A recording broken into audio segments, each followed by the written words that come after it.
Assalomu alaykum, Milliy kat yo'llar kanalining hurmatli tomoshabinlari. Mana navbatdagi obyektimizga Faben 45 kilovatli kat yo'limizni ustunovga qilib berdik. Kat yo'limizni o'zi aqlli avtomatik kat yo'l bo'ladi.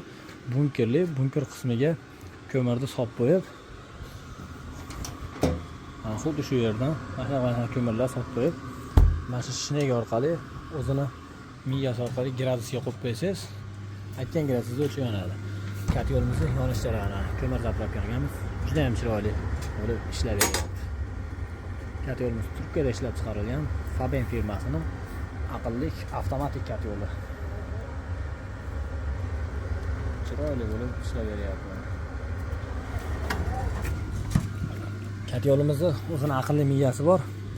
Bunisi esa gradusga qo'yish uchun, bunisi ventilyator оборотini past-baland qilish uchun, bunisi ko'mirni olib kelib bittasi dam oldiradi. Xuddi shu graduslar moslab, mana hozir 30 sekund ko'mir olib kirishga qo'yganmiz. Mana ko'rib turganlaringdek 50 gradus tanlaganmiz. 50 gradusga chiqqanda o'chadi. 60 sekund dam oladi. Hozir 49 gradusga chiqdi.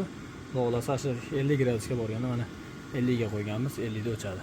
Adaptimiz ham 50 gradusga yetib qoldi. Xudo kimga shunaqa sifatli santexniklar kerak bo'lsa, sizlardan ishlarni chiroyli qilib bitkazib beramiz. Videomizga bitta like bosib, shu videoni ko'mirli kat yo'l qilgan tanishlarga jo'natib qo'yamiz. Videoni kuzatishda davom etamiz. Mana 50 gradusga chiqdi, o'chdi kat yo'limiz. Mana. Buni ham ko'rishingiz mumkin. O'sha ventilyator pastlab o'chyapti. Dam oladi endi.